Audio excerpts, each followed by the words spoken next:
नमस्कार साथियों, मैं शिवनारायण शर्मा। एक्वेरिया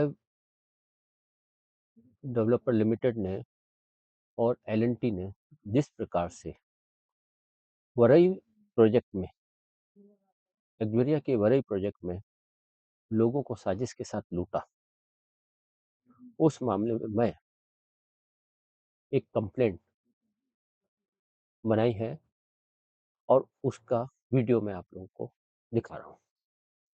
इसे पढ़िए।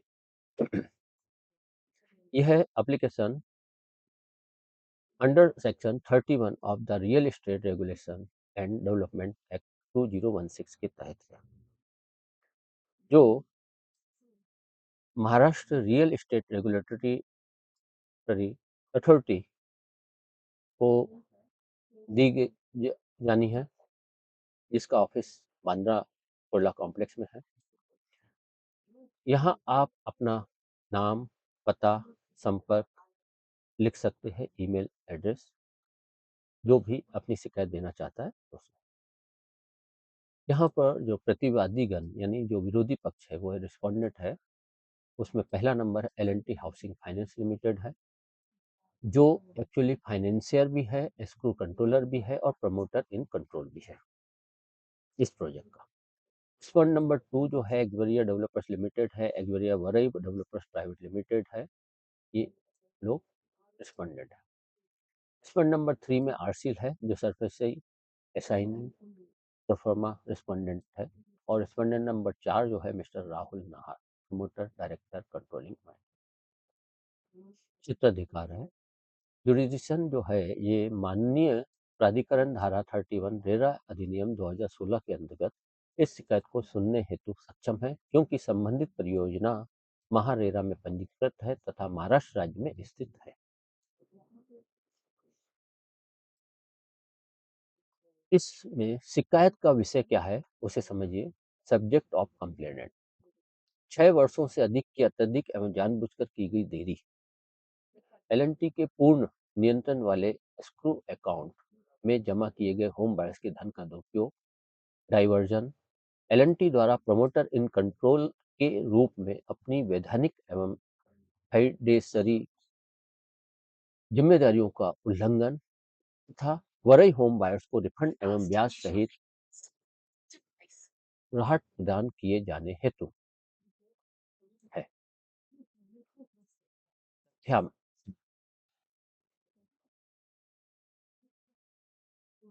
तथ्यात्मक आधार क्या है, कॉज ऑफ एक्शन, इसका इसे समझना है।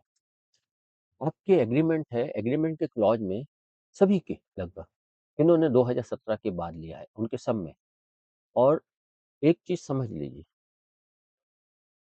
जो भी कंपनी किसी भी कंपनी को टेक ओवर करती है, तो उस कंपनी की पूरी जिम्मेदारी होती है पुरानी कंपनी के द्वारा किए गए जितने भी फॉल्ट है, जितना भी उसने नुकसान किया है, जिस जिसके साथ उसने गलत किया है, उन सबकी जिम्मेदारी उसको संभालनी।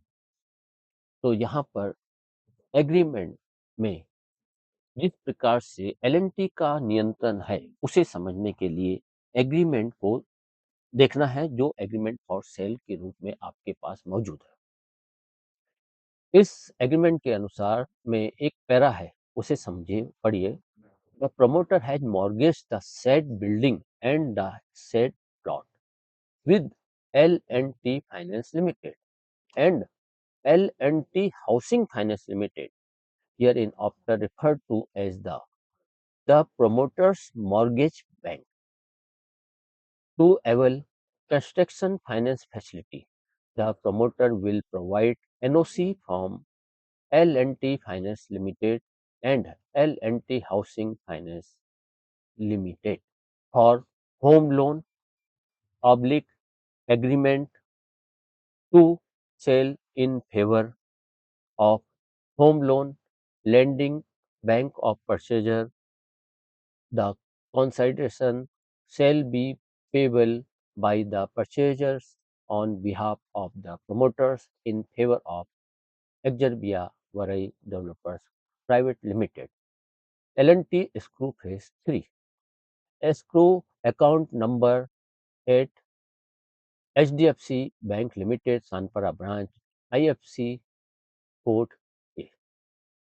प्रमोटर ने उक्त भवन एवं भूमि को L&T फाइनेंस लिमिटेड तथा L&T हाउसिंग फाइनेंस लिमिटेड के पक्ष में मॉर्गेज किया है तथा परचेजर द्वारा देय संपूर्ण consideration Xrbia Varai developers private limited L limited dash L&T escrow phase 1 2 3 यानी 3 फेस है तो तीनों फेसों के अलग अलग इनके एस्क्रू अकाउंट में जमा किया जाएगा। किसी भी प्रकार का डिसबर्समेंट L&T की पूर्व NOC के बिना नहीं किया जा सकता। उक्त एग्रीमेंट के अनुसार सभी होम बायर्स की राशि सीधे L&T द्वारा नियंत्रित एस्क्रू अकाउंट में जमा हुई। L&T की NOC के बिना कोई भी डिसबर्समेंट वैध नहीं है। इस प्रकार L&T ने परियोजना के वित्तीय प्रवाह एवं नियंत्रण पर पूर्ण अधिकार रखा। उक्त एग्रीमेंट क्लॉज को एग्जिबिट ए के रूप में संलग्न किया गया है। आप समझिए यहाँ पर क्या है, यहाँ पर जो एग्रीमेंट का क्लॉज है L&T का नियंत्रण कैसे है, L&T कैसे दोषी है, जो तथ्यात्मक आधार है कॉज ऑफ एक्शन वो कैसे है, उसके बारे में यहाँ पर पहले नंबर पे बताया गया है, जिसके ए और बी पॉइंट में ये पूरी जानकारी दी है। अब इसमें कानूनी परिणाम क्या है उसे समझिए। उपयुक्त तथ्यों से यह निर्विवाद रूप से सिद्ध होता है कि L&T मात्र लेंडर नहीं बल्कि रेरा की धारा 2ZG के अंतर्गत promoter in control oblique person वो एक्सरसाइज कंट्रोल है। प्रमोटर स्वतंत्र रूप से होम बायर्स के धन का उपयोग करने में सक्षम नहीं था। इनके उस ऊपर जो जिस प्रकार का एग्रीमेंट बना है उससे साबित होता है कि जो प्रमोटर हमारे फ्रंट में दिखाई दे रहा है वो स्वतंत्र रूप से होम बायर्स के धन का उपयोग करने में सक्षम नहीं था, उसके हाथ में नहीं था कि वो प्रमोटर के रूप में होम बायर्स के धन का उपयोग कर सके। किसी भी प्रकार का फंड डाइवर्सन, मिसयूज या शॉर्ट डिपॉजिट L&T की जानकारी एवं अनुमति के बिना संभव ही नहीं था। बायर प्रोटेक्शन हेतु प्राप्त इस कंट्रोल का L&T ने दुरुपयोग किया। यह है इनका कानूनी परिणाम। अब है इस मामले में अत्यधिक देरी एवं परियोजना की विफलता। एग्रीमेंट्स का निष्पादन वर्ष 2014 से 17, वादा किया गया कब्जा वर्ष 2016 से 19। आज दिनांक तक परियोजना अधूरी, ओसी प्राप्त नहीं है, प्रोजेक्ट रजिस्ट्रेशन लैप्स है, अवैध एक्सटेंशन दिया गया है। यह देरी निरंतर जानबूझकर एवं प्रणालीगत है जो रेरा की धारा 18 को आकर्षित करती है। यह सभी इरेगुलरिटीज L&T की ट्रस्टी सुपरविजन में हुई। इसलिए L&T विक्स लॉजली लाइबल है। L&T जो है सीधे सीधे इसमें लाइबल है। संयुक्त विश्लेषण रिपोर्ट आप इसकी देखिए फेज 1, फेज 2, फेज 3 की। केवल रेरा फॉर्म 5 CA रिपोर्ट्स के आधार पर है ये 2017 से 2023 के जो पेपर है जो रेरा में फॉर्म 5C रिपोर्ट है उसके आधार पर। रिपोर्ट का उद्देश्य यह रिपोर्ट एग्यूरा वरई नरेल प्रोजेक्ट के तीनों फेज 1, 2, 3 में रेरा की जमा की गई फॉर्म 5 चार्टेड अकाउंटेंट रिपोर्ट 2017-23 के आधार पर तैयार की गई है। इसका उद्देश्य यह दिखाना है कि वास्तविक निर्माण प्रगति क्या है, खरीदारों से कितना धन एकत्रित किया गया, कितना धन निकाला गया तथा क्या यह सब रेरा एक्ट की धारा 42ID व रूल 5 70% एस्क्रो रूल्स के अनुरूप है या नहीं। Face wise completion status CA form 5 के अनुसार फेस 1 2017-18 में 45% काम दिख रहा है और 2018-19 में 42% मतलब गिरावट दिखा दी गई है और 2019-20 में 52% हुआ, 2020-21 में 60% मतलब 2020-22-23 तक कोई काम पूर्ण नहीं हुआ, 60% पर अटका है।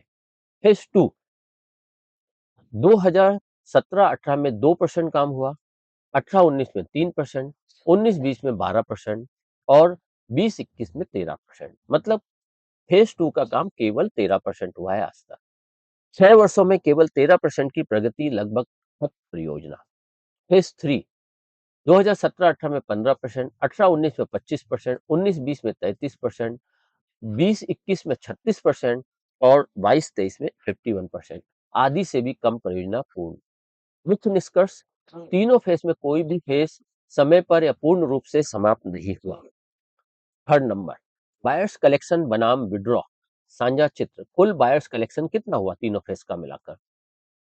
300 से 400 करोड़ से अधिक का कलेक्शन हुआ है बायर्स का फॉर्म 5 समरी के अनुसार। कुल विड्रॉ हुए हैं 150 से 200 करोड़ से अधिक। तुलना की रेड फ्लैग, विड्रॉ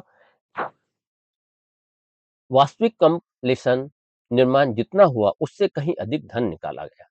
यह स्पष्ट संकेत देता है कि धन का उपयोग निर्माण के अनुपात में नहीं किया गया। स्क्रू 70% रूल वर्ष दर वर्ष उल्लंघन हुआ इसका। फॉर्म 5 एवं एनेक्सर एफ से सामने आए तथ्य, कई वर्षों में 70% राशि स्क्रू में जमा नहीं की गई। शॉर्ट डिपॉजिट को बाद के वर्षों में ऑफसेट दिखाया गया जो रेरा में वैध नहीं। गलत फेस के कलेक्शन अकाउंट से राशि ट्रांसफर की गई। यह धारा 42 आई डी व रूल 5 का स्पष्ट उल्लंघन है। Wrong account deposit and phase mixing, तीनों फेस में सीए ने निम्न टिप्पणियां दर्ज की। पहला, amount deposit in incorrect phase collection account. दूसरा, short deposit adjusted from earlier exchange. तीसरा, transfer of funds by allottees in wrong account. ये सीए की टिप्पणी है तीनों फेसों में। इसका अर्थ है फेस वाइज स्क्रू की पवित्रता का समाप्त की गई। जो फेस वाइज जो स्क्रू अकाउंट की पवित्रता को समाप्त किया गया। बायर्स के पैसे का इंटरफेस डाइवर्सन हुआ। चौथा है सीए सर्टिफिकेट की सीमाएं महत्वपूर्ण बिंदु। हर फॉर्म 5 में यह उल्लेख है कि information and explanation are based on data provided by the promoter. अर्थात कोई इंडिपेंडेंट फॉरेंसिक वेरिफिकेशन नहीं है। Bank trail, related party payments, vendor checks नहीं है। इसलिए फॉर्म 5 कंप्लायंस प्राइमा फेसी है, अंतिम सत्य नहीं है। मतलब फॉर्म 5 जो है अंतिम सत्य नहीं है, प्राइमा फेसी है। सातवां देखें, संयुक्त फॉरेंसिक फाइंडिंग तीनों फेस की। तीनों फेस में लगातार देरी, कंप्लेशन परसेंटेज और विड्रॉवल में भारी असंगति है। 70% स्क्रू रूल्स का वर्ष दर वर्ष उल्लंघन है। रॉन्ग अकाउंट डिपॉजिट एवं फेस मिक्सिंग है। बायर्स फंड का संभावित डाइवर्सन है। यह सब सिस्टमेटिक फाइनेंशियल मैनेजमेंट को दर्शाता है। अठवा, कानूनी प्रभाव लीगल इम्प्लीकेशन। उपरोक्त तथ्यों से निम्न धाराएं आकर्षित होती है। रेरा धारा 42 आईडी रूल 5, धारा 11(4) प्रोमोटर ऑब्लाइजेशन, धारा 12 मिस रिप्रेजेंटेशन, धारा 8 रिफंड प्लस इंटरेस्ट, धारा 7(8) रजिस्ट्रेशन रिवोकेशन, धारा 60 से 61 पेनल्टी। निष्कर्ष, फाइनल कंक्लूजन, एक्वेरिया वरई में फेज 1, 2, 3 में कोई भी फेज समय पर पूर्ण नहीं हुआ। भारी बायर्स धन एकत्र किया गया। निर्माण के अनुपात में असंगत निकासी की गई। स्क्रू नियमों का बार बार उल्लंघन हुआ। यह स्थिति forensic audit, screw frizzy, refund plus interest और रजिस्ट्रेशन कैंसिलेशन की मजबूत आधार भूमि बनती है। आगे की सिफारिशें, तीनों फेज की संयुक्त फॉरेंसिक ऑडिट, सभी स्क्रू व नॉन स्क्रू खातों के बैंक स्टेटमेंट तलब किए जाएं। फेस वाइज बायर लेजर का मिलान, सेक्शन 7 के तहत रजिस्ट्रेशन रद्द करने की कार्रवाई, constitutional public law angle, article 14 and 21 का उल्लंघन, बायर्स का पैसा, घर, जीवन की सुरक्षा, आर्बिट्रेरी एंड अनफेयर ट्रीटमेंट। सबसे ताकतवर लाइन है लीगल वेपन, जब बायर्स का हर रुपया एलएनटी के स्क्रू से गुजरा है तो बिना एलएनटी की जानकारी, अनुमति और सहमति के कोई भी फंड डाइवर्सन या प्रोजेक्ट फेलर संभव ही नहीं। रेरा अधिकारियों की भूमिका, नियामक के रूप में भूमिका, Maharashtra real estate regulatory authority के अधिकारियों का कर्तव्य है कि वे रेरा एक्ट का कड़ाई से अनुपालन कराएं, होम बायर्स के हितों की रक्षा करें, प्रमोटर फाइनेंसियर द्वारा स्क्रू उल्लंघन को रोके, झूठे भ्रामक फ्रॉम 5 डिस्क्लोजर्स पर कार्रवाई करें। रेरा अधिकारियों की वैधानिक जिम्मेदारियां, लीगल ड्यूटी। धारा 34 function of authority, project registration की निगरानी। फॉर्म 5 एक्सक्लू कंप्लेशन की सिक्योरिटी स्क्रूटनी, कंप्लेशन की स्क्रूटनी करना है। नॉन कंप्लायंस फॉर परसू मोटो एक्शन लेना है इनको। रेरा अधिकारियों की वैधानिक जिम्मेदारी थी, ये लीगल ड्यूटी थी उनकी। विफलता, फॉर्म 5 में दर्ज short deposit wrong account face mixing के बावजूद समय पर कार्रवाई नहीं। 3 नंबर, धारा 35 power to call information, authority को अधिकार है कि वह bank statement, escrow ledgers, phase wise buyers mapping तलब करे। विफलता, स्पष्ट रेड फ्लैग के बावजूद बैंक ट्रायल नहीं मंगाया गया। धारा 36 टू मोटो पावर्स, गंभीर उल्लंघन पर बिना शिकायत के भी जांच। विफलता, तीनों फेस में वर्षों की देरी, एस्क्रू उल्लंघन फिर भी सुमोटो इंक्वायरी नहीं। धारा 7 and 8 registration revocation, financial misconduct, project failure पर रजिस्ट्रेशन रद्द की जा सकती है। विफलता, क्रॉनिक डिले प्लस एस्क्रू वायलेशन के बावजूद रिवोकेशन नहीं। रेरा अधिकारियों की लापरवाही से हुआ नुकसान, होम बायर्स का घर नहीं मिला, बायर्स का पैसा रिस्क में डाला गया, फाइनेंशियल कंट्रोल एस्क्रू के बावजूद डाइवर्सन रोका नहीं गया, रिफंड ऑर्डर्स को ओसी से जोड़कर वास्तविक घाट टली। यह सब रेगुलेटरी फेलर्स को दर्शाता है। कानूनी परिणाम, consequence, administrative lapse, duty to act में विफलता, सिलेक्टिव मैकेनिकल अप्रूवल्स,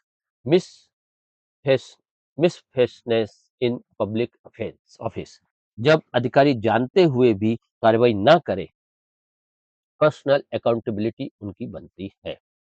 आर्टिकल 14 एवं 21 का उल्लंघन, मनमानी आर्बिट्रेशन, मनमानी की उन्हें आर्बिट्रेशनिस, जीवन आवास की सुरक्षा का हनन हुआ।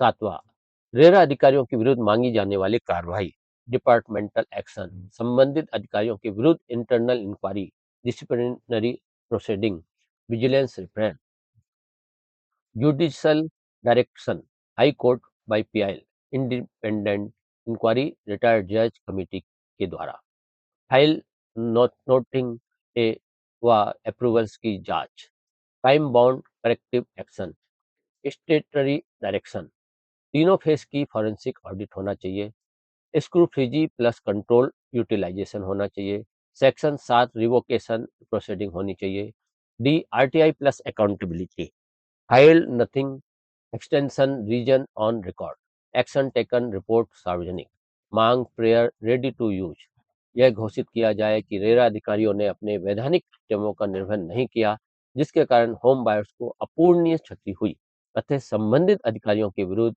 विभागीय अनुशासनात्मक कार्रवाई कराई जाए, साथ ही परियोजना स्तरीय फॉरेंसिक ऑडिट व रजिस्ट्रेशन रिवोकेशन की प्रक्रिया तुरंत शुरू की जाए।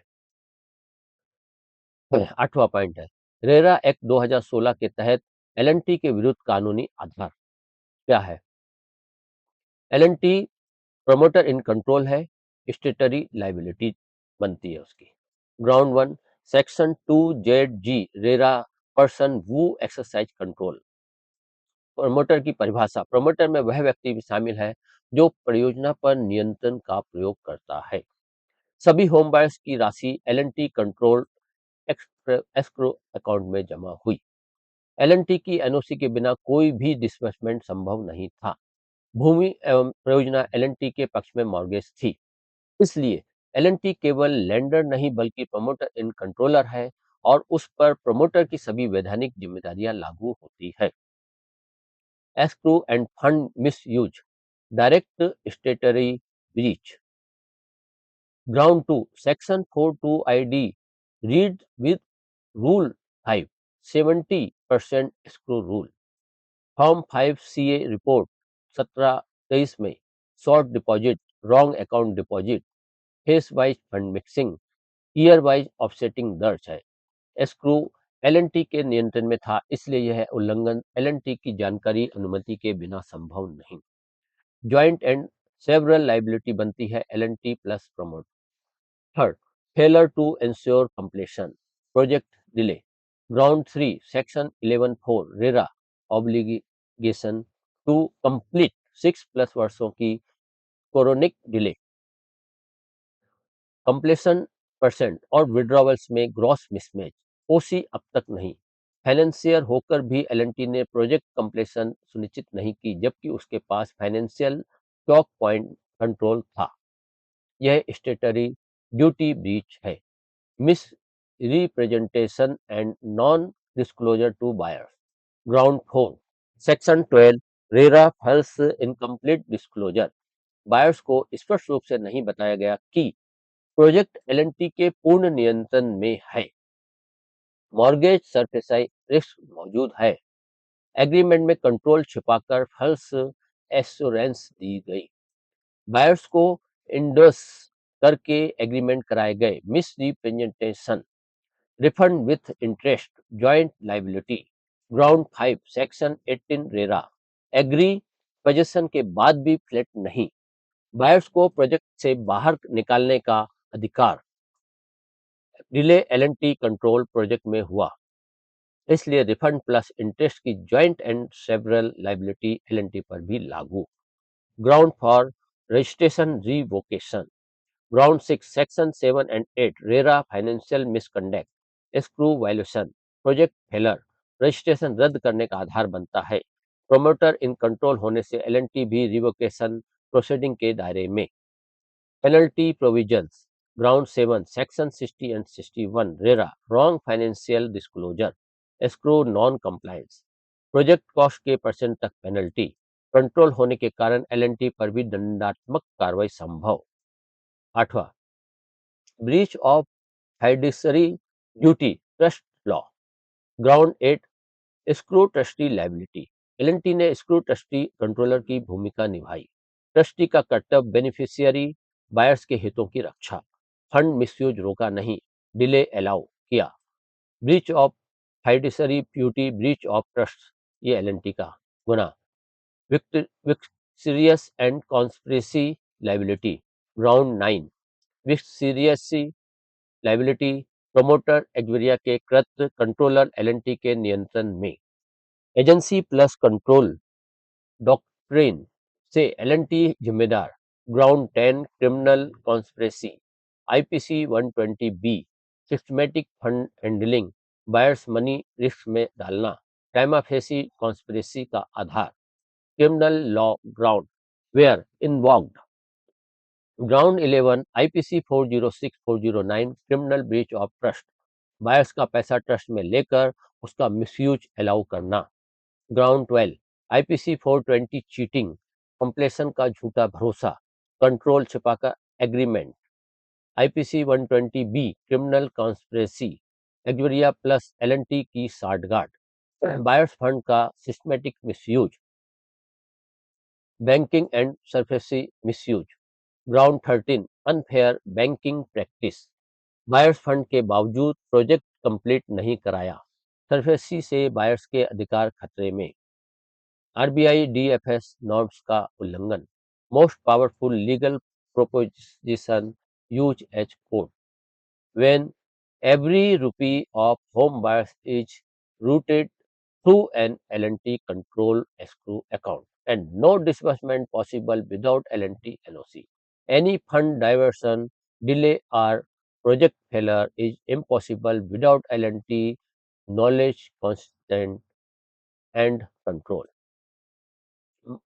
9वां पॉइंट है मांगी गई राहतें, रिलीफ हमें क्या क्या चाहिए। माननीय प्राधिकरण से विनम्र निवेदन है कि एल&टी हाउसिंग फाइनेंस लिमिटेड को प्रमोटर इन कंट्रोल घोषित किया जाए, एल&टी एवं एक्वेरिया को संयुक्त एवं पृथक रूप से उत्तरदायी ठहराया जाए, शिकायतकर्ताओं को धारा 18 के अंतर्गत पूर्ण रिफंड ब्याज सहित दिलाया जाए, परियोजना के सभी खातों व एस्क्रो अकाउंट की फॉरेंसिक ऑडिट कराई जाए, धारा 7(8) के अंतर्गत परियोजना पंजीकरण रद्द करने की कार्रवाई की जाए, सैंक्शन 61 के तहत एल&टी पर पेनल्टी लगाई जाए, आरसीएल को निर्देश दिया जाए कि आर्सस व्यवसाय के अंतर्गत बायर्स के अधिकार बाधित न हो, अन्य कोई भी आदेश राहत जो न्याय हित में उचित हो प्रदान की जाए।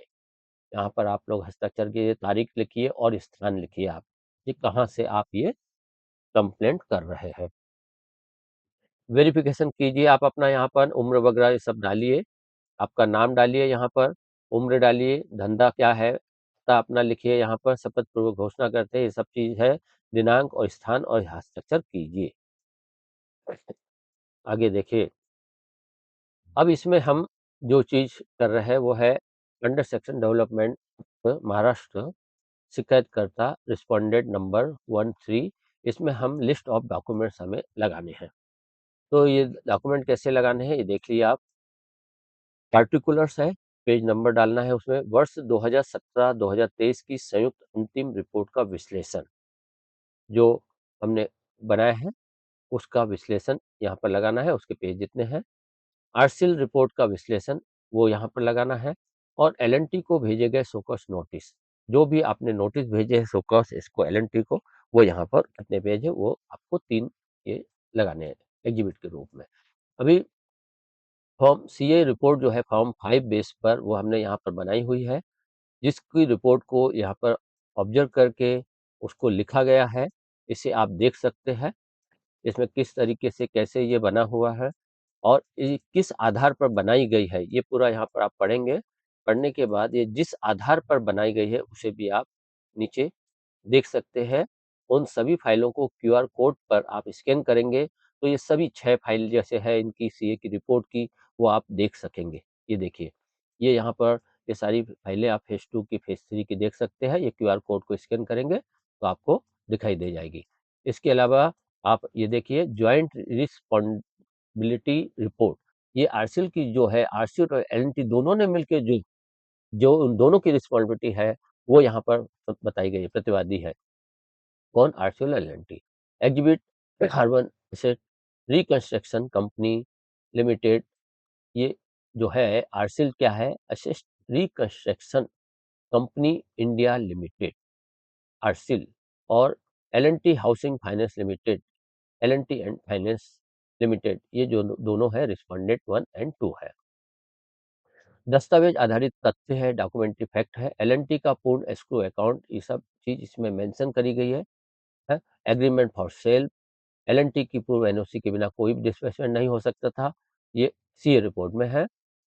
आरसीएल का असाइनमेंट व सरफेसी एक्शन ऑफिशियल नोटिस 3 अप्रैल 23 को एलएनटी फाइनेंस ने एक्वेरिया के 17 इंटरलिंक लोन्स आरसीएल को असाइन किए।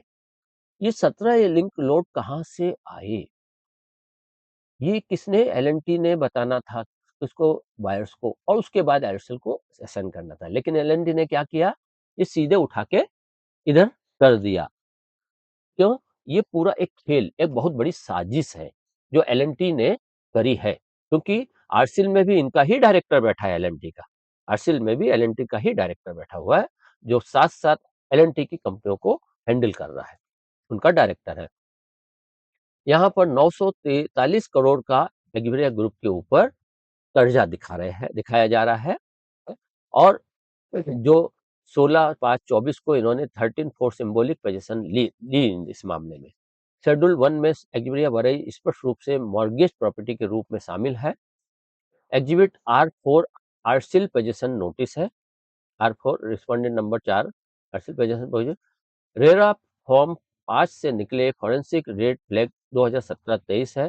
कंप्लेशन बनाम विड्रॉ का गंभीर अंतर है तीनों फेस में, ये सब उसमें पहले बता दिया गया है। एलएनटी की दोष सिद्धि भूमिका प्रोमोटर इन कंट्रोल, ये सब आपको एप्लीकेशन में बता दिया गया है, वही चीज यहाँ पर भी मेंशन की गई है। आरसीएल की दोष सिद्ध भूमिका इसमें कैसे है? विथ नोटिस असाइनमेंट के समय प्रोजेक्ट रेरा डिले थे, बायर्स थर्ड पार्टी राइट्स अस्तित्व में थे, इसके बावजूद आरसीएल ने सरफेसी एक्शन शुरू की। ठीक है।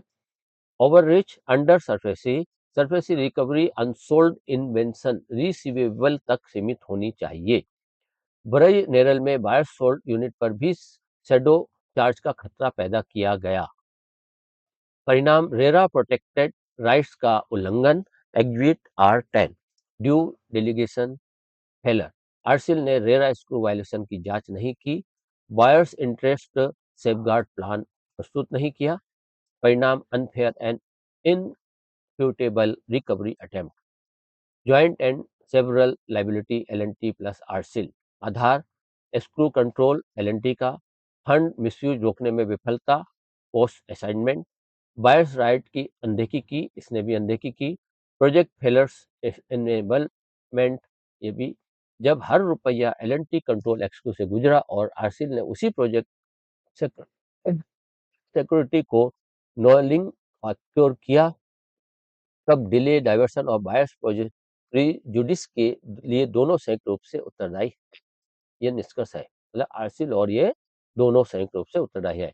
कानूनी परिणाम for adjudication, L&T promoter in control घोषित किया जाए, रिफंड प्लस इंटरेस्ट सेक्शन 18 में, penalty section 60-61, registration revocation proceeding section 78।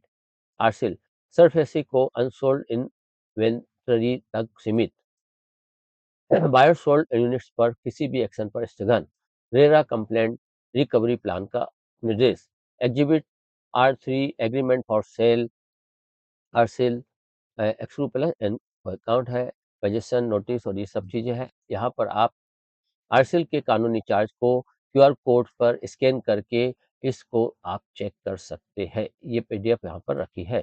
तो ये आप लोगों के लिए एक पूरा ये बनाया गया है कंप्लेंट, जो आप रेरा में देंगे कि रेरा इस मामले में एल&टी के ऊपर एक्शन ले, एल&टी और आरसेल के ऊपर एक्शन ले। धन्यवाद। आप लोग साथ आएंगे, आप लोग कंप्लेंट करेंगे, तभी यह मूवमेंट आगे बढ़ेगा। नहीं तो आरसेल जैसा जिसमें खुद एल&टी का डायरेक्टर बैठा है, वो कभी भी आपके लिए काम नहीं करेंगे। वो पहले एल&टी के लिए एल&टी को पैसा दिलाने की कोशिश करेंगे, जो 1200 करोड़ लेना है। उनको कहाँ से मिलेगा 1200 करोड़? आप लोग खुद अंदाजा लगाइए। इस मामले में ये जो साजिश की गई है एल&टी द्वारा और आरसेल के डायरेक्टरों के द्वारा, उस साजिश को समझिए। अभी हमें इस रेरा को कंप्लेंट करके इस मामले में हम आगे बढ़ सकते हैं, और अगर एल&टी प्रमोटर इन कंट्रोलर है और उसे इन्होंने घोषित कर दिया, तो एल&टी का हम सब जगह से रजिस्ट्रेशन कैंसिल करवा सकते हैं, एल&टी से हम पूरी वसूली कर सकते हैं, उनके ऊपर हम लोग एफआईआर दर्ज करवा के उनके ऊपर एक्शन ले सकते हैं। धन्यवाद सर।